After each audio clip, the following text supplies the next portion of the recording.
최근 확진자 증가 상황과 관련해서 특히 주의해서 봐야 할 부분이 젊은 층을 중심으로 감염이 확산하고 있다는 점입니다. 특히 실기 수업을 늘려오던 일부 대학과 기숙사에서도 확진자가 속출하는 등 대학가에 비상이 걸렸습니다.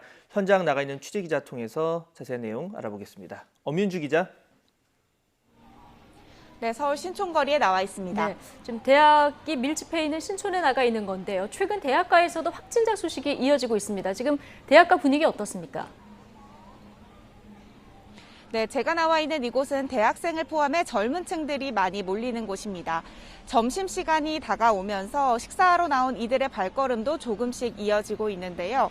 나흘 연속 200명대 확진 소식에 대부분은 마스크를 쓰고 있고 마스크를 쓰지 않는 사람들을 찾아보기 어려울 정도입니다.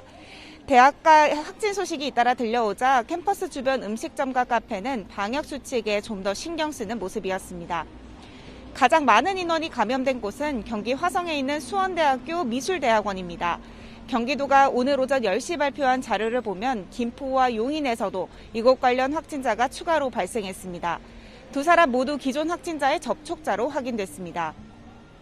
어제는 학생과 객원 교수 등 4명이 코로나19에 확진돼 대학원 건물이 폐쇄되기도 했는데요. 이곳에서 처음 확진자가 나온 건 지난 13일 미대 객원 교수가 양성 판정을 받으면서 수업을 듣던 대학원생 5명이 사흘 사이에 잇따라 확진됐습니다.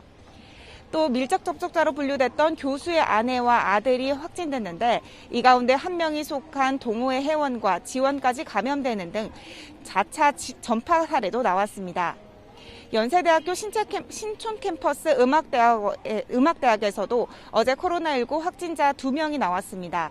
연세대는 지난 13일과 그제 조교로 일하던 대학원생 등 2명이 코로나19에 확진 판정을 받았다고 밝혔습니다.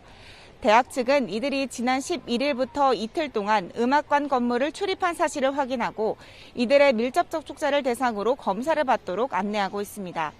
다행히 추가 확진자는 나오지 않았고 음악관 건물은 오는 20일까지 출입을 제한하고 있습니다. 두 대학 모두 한동안 예체능 학과를 중심으로 실기 실습에 한해 대면 강의를 늘려왔는데 이번에 확진자가 나오면서 모두 비대면 강의로 임시 전환했습니다.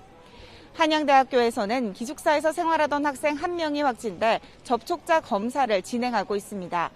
방역당국은 밀접 접촉자 7명을 비롯해 동선이 겹치는 60여 명에게 코로나19 검사를 벌이고 있습니다. 앞서 지난 15일에는 고려대 아이스하키 동아리 학생들이 감염되는 사례도 있었습니다. 이처럼 일상 곳곳에서 집단 감염이 만연한 상황에서 최근 들어서는 카페와 음식점, 직장 등 새로운 발병 사례가 속속 확인되고 있습니다. 서울 동작구의 한 카페에서는 지금까지 20여 명이 확진되는 등 코로나19가 전방위적으로 우리 일상 속에 침투하면서 크고 작은 집단 감염이 이어지고 있습니다.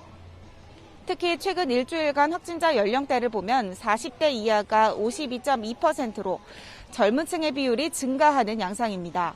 방역당국은 젊은 층의 경우 무증상 감염도 많고 의료기관을 방문하거나 검사 기회가 적었다며 이들의 검사를 강화할 필요가 있다고 보고 있습니다. 지금까지 서울 신촌거리에서 YTN 엄윤주입니다.